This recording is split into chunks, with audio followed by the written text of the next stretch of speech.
Hey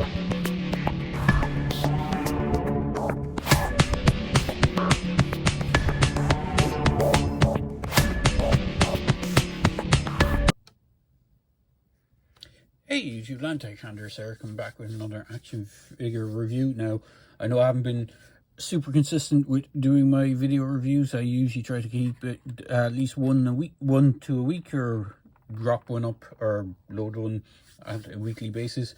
Fortunately, I've been kind of waylaid for the last couple of weeks, so I've been kind of getting them up and out as I can. But today we are having a look at a slightly, it's still a 4-inch or 3¼ inch figure, but it's more anime based than anything else. And this is the Gundam G.M.G or Gundam Military Generation by Mega House. Now, this is not their first release of this figure. This is actually their newer version release of the figure. The original version of this came in the older style packaging, which is this style, this is his nemesis, actually, the box for his nemesis, which is the Char Anzabal figure.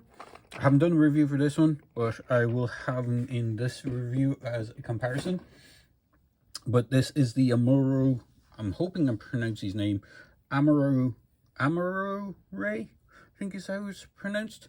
I know some people probably pronounce it Amuro, but I think it's Amuro Ray. And he is the hero character of the Gundam, the original Gundam universe. He is the pilot of the RX-78. He is the, I believe he's supposed to be only, I don't think he's a teenager, but he's maybe he's late teens. I've never really seen the original Gundam series from start to finish. I know of it. My introduction to Gundam was from Gundam Wing onwards in the 90s. So most of the original Gundam series I have never really seen. But I know it's quite a long-running anime. And in the corner of the packaging, you can see the iconic Gundam suit that he pilots, which is the RX-78. So the boxes are different for this release. Now, I don't know if they stripped down some of the accessories. I think he still comes with some of the accessories he originally came with. I think it's a new packaging. He also, the original release for this guy in the larger box came with a static pose figure of, is it Frau Bao, I think her name is. I think it's one of his love interests, or it's one of the other characters from the show. But if I flip around the back of the box, you can see, let's pull up my camera a touch, so you can see the top of the box, because that's where it showcases the actual figure in its little, in a few different poses.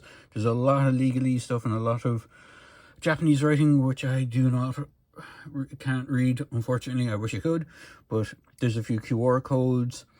There's actually 3 QR codes. You got the robot spirit stuff, anime in the first generation, robot side, MS RX-78-2 version, anime version. So there's a whole bunch of stuff that is on this. And what's interesting about this packaging is they went with the collector kind of friendly packaging, where the back slip cover comes out. It is taped into place, so you will have to cut the tape on it, but you can slip this card backing out if you want to take the figure out, and then you can put the figure back in with the card backing in place, so you're not going to end up ripping or tearing the packaging. Now, I know there is a couple of figures announced for this wave. Amuro is I think he's, as a 01, I think he is first release of this style packaging, and there's also a version of Char in this packaging as well. And then I've seen preview images of, what's his name, is it Rabble Ra, the is he the guy that piloted the Goof? I think he's a Goof pilot, the Goof custom pilot. I think that's him, or he's a Zaku pilot. I can never remember which one he is, but there is a version of him which is different to his original release. It's him in his spacesuit, in his pilot suit, whereas the first version of him that they release is in kind of the Xeon military uniform. And then I think there's a few, they've also done unpainted versions of the Xeon troopers and the Federation troopers, which are these guys, which we will look at as well. I'll showcase them in a comparison. But for the packaging, it is quite nice that they did go with that slip style packaging. Now mine is slightly, the tape isn't fully cut, so it's still sticking to it a small bit, so I can't slide the whole thing out. But there's a hanger then, which is nice. So if you want to just have these on display, hang them up, you can do so. And I think up here it is the, as showcased, it's the 45th anniversary of Gundam. Moving on, we will take a look at the figure, and if you bear with me a moment, I'll set up my display for figure, and we'll have a look at the figure within. So, moving the box out of the side, we'll have a look at the figure within.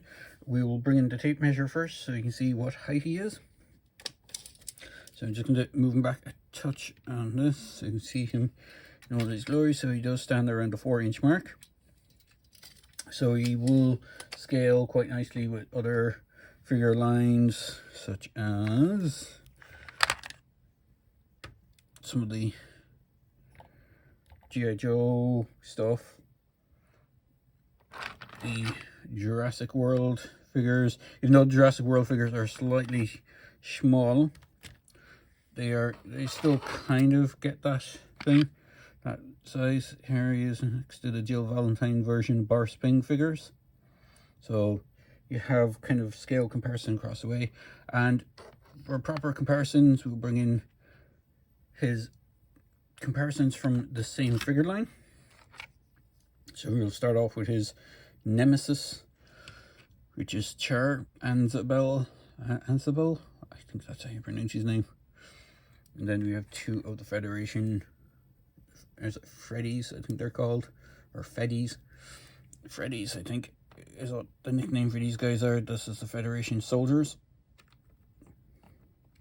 So these would be on the same side as Amuro. We have one of the male ones and one of the female ones. These guys, I think I did a review for these guys. I know I did a review for the Xeon ones. I can't remember if I got around to doing the reviews for the Federation ones. They have a ton of extra bits and bobs, hands, heads, all that jazz. They have a whole bunch of things like that. In fact, you can see some of the accessories on them, like the backpack and this shoulder strap. They're separate. And then they also have pockets. Oh no, head has popped off. You have alternate heads.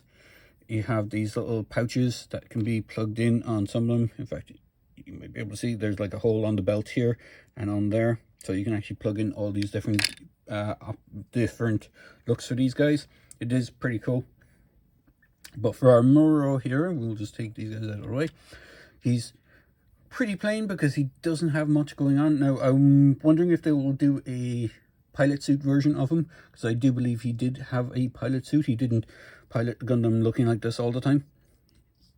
But he does come, now his default hands, which I don't have on him, are his punching hands. We'll run through his accessories. Now he has some tiny accessories, but we'll go through the alternate hands first, because there's not too many of them. So what he gets 5 alternate hands. So he gets a left and right of 2 hands, and then he has 1 extra left hand. I believe that is for holding the book that he comes with. So you get these outstretched hands, which are very, I'm not sure if you can see them because my big clumpy hands are in the way. You get these tiny hands. So you get these outstretched ones. As I said, his default ones are these, which are his punching hands, left and right. And then he has this sort of grasping open hand,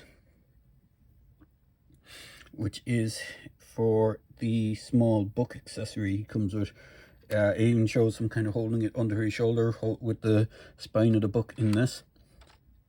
His other tiny accessory is a harrow, which is this kind of AI automated little bouncy ball thing. They feature prominently in a lot of the Gundam series, not just the original. They pop up again in is it Double O? If I remember correctly. Not sure if they're in Seed, but they do pop up a few times in some of the other series. Sometimes they're just as a companion part, and sometimes they're used for giving the pilots extra kind of controls in the Gundams. In fact, some of them, and I think in the Double O series, they're integrated into the Gundams themselves. They were able to connect with them. And then, or was it the Meister pilots, Gundam Meisters, or Masters they were called. And then his final accessory, which I think is one of the coolest ones, is I believe it's supposed to be the operation manual for the Gundam. There's a 4 on the cover of it, but it is an opening, so it is a very small accessory, but it is cool. It does open up, and there's a whole bunch of schematics and detailing. It's only 2 pages. It doesn't have more than that, but it has a very cool schematic for the Gundam. So I'm assuming it is supposed to be the instruction manual or some sort of guide for the Gundam. Again, I haven't seen the original series, so I'm not too sure what the take on the book is. Now, these guys are pretty articulated, so we'll have a quick rundown on the articulation. The other hands he does come with, as he has them there, are his trigger finger pointing hands. Now, he doesn't come with a pistol weapon or anything like that, but I did grab one of the pistols from the Federation forces, and he can hold a pistol quite nicely. And I believe this suitcase thing, it's actually one of the accessories from the pilots, from the Zeon pilots. He can hold that quite nicely as well. So if you have some of the accessories from the other sets, he will hold them, and they won't look too out of place with him. But that said, we'll run down his articulation. So he can do T-pose that much with his arms. He can actually go right the way up. He has a joint to rotate all the way around, but he also has a butterfly joint in the shoulder. I'm not sure if you can see that there, but it wiggles back and forth. He has bicep swivel. He has double jointed elbows, and then depending on which hand you have in, he has a swivel on the wrist for the default, but then there is a hinge on each of the hands. Now I believe these hands all have the same hinge joint, so they go in and out as opposed to up and down. Some of the other characters I believe have an up and down hinge. In fact, if I bring back the soldier guy here, you can see he has the bilateral hinge, I think they're called. So his head has popped off. They're on very tiny pegs. He does have a double waist joint, so he has one at the diaphragm and one at the bottom of the waist. It is a kind of bit weird because his shirt actually goes over his waist, but it is a glued on piece, I believe. So his waist still starts up here. He can do the splits that much. He can kick forward. He can swivel at the thigh. He has double hinge knees. He has rocker ankles, no peg holes on the feet, and then he has the toe boot cut thing. Now, I don't think this is particularly needed on these figures. I think they look fine without them. Now, I will point out that on mine, now I know some of the earlier, I haven't had any QC issues with these guys. Some of the earlier figures, in fact, the very first Zeon Soldier set I got, I had some QC issues with, where the torso, whatever glue they had used to glue the torso together, just split. It didn't crack or break or anything. It just came apart. So it was a perfect break or perfect split down the seam. So I had to re-glue that carefully because of the way the shoulders are constructed. So I didn't glue the shoulder in place. This guy I haven't had too much issue with, or any issue with so far, touch wood. But I know people in past have had kind of horrid QC issues. In fact, one of the other ones I've had QC issues was with one of the Zeon pilot figures. His torso was misformed in the molding. So he does have a double neck joint as well. So he has a neck joint here at the base of the neck where it meets the head, and then there's another one at the base of the neck where it meets the body. And as you can see, the head is just on a small ball peg. Now, I haven't been able to move this neck piece around, but his head is just on a ball peg, double ball peg system, so you get good range of movement out of it. You get some good left to right. I think depending on which way this kind of crevice on the neck is, you get better movement on it. But because so far I can't manage to turn this neck piece around yet, it seems to be kind of glued in place. I think it's from the plastic glue. I suppose that is a QC issue, after me saying that I didn't have any.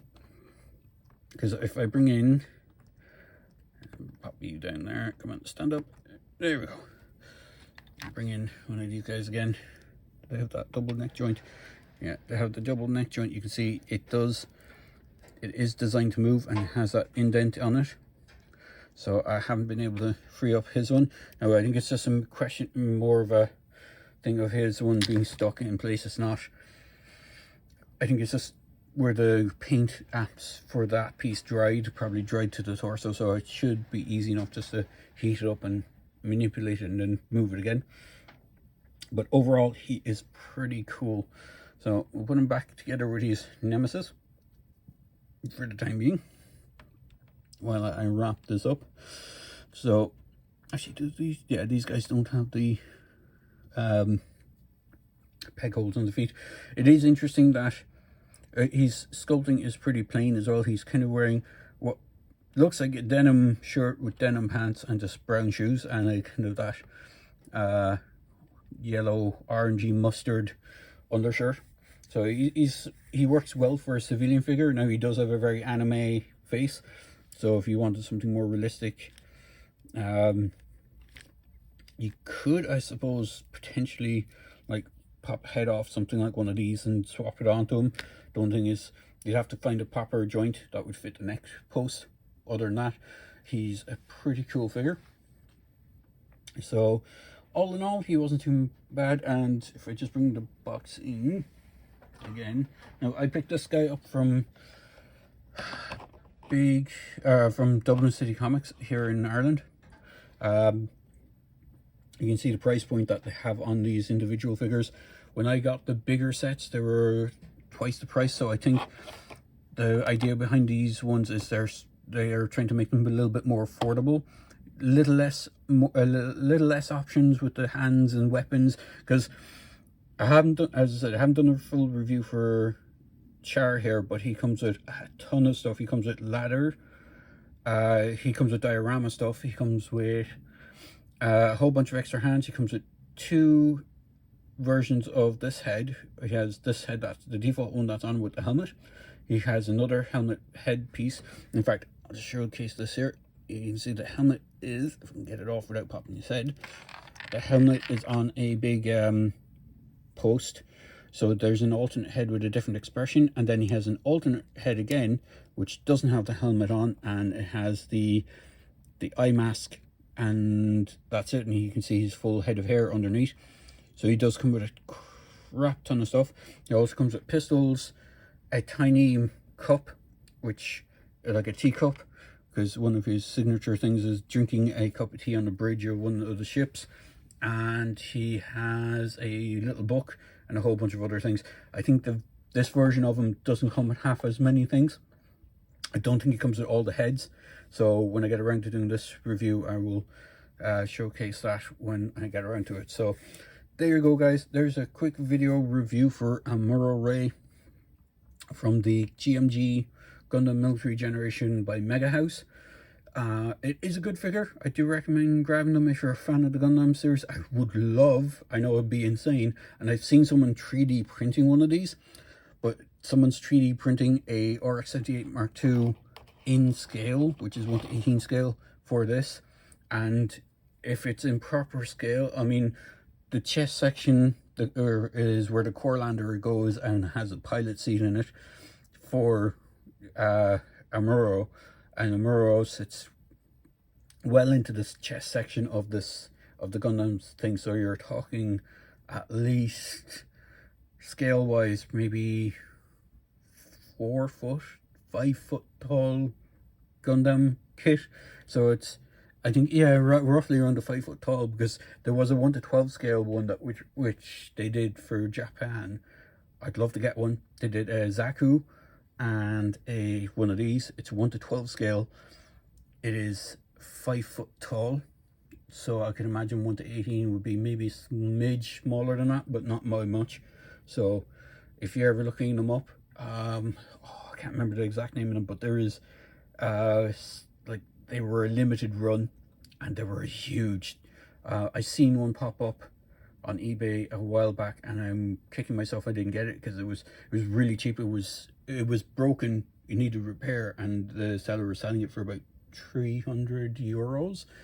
And if you're looking at them on eBay, you know that is a cheap price for them, because they normally run way up into the 800 mark, and that's just for the base kit. The add-ons are just as expensive, because the way they sold the 1:12 scale set is you got the mech suit, the big kit itself, then they did a LED light up option head thing, so you could have the lights on the head, and then they did weapon upgrade sets, which were, for the Zaku was the beam, the hyper bazooka, I think, was it the beam rifle, or one of the, I think it was the Heat Hawk was separate.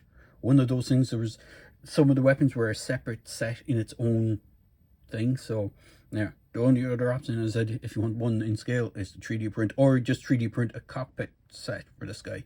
So that would be kind of cool. So enough of me rambling and me getting sidetracked by going, I wish I could have afforded that thing at the time. But these guys are a little bit more affordable than the 1:12 scale actual Gundam. But there you go. I hope you enjoyed this ramble and review, and as always, please feel free to like, comment and subscribe, and thanks for watching up to the end, and I hope you have a great day. Cheers guys.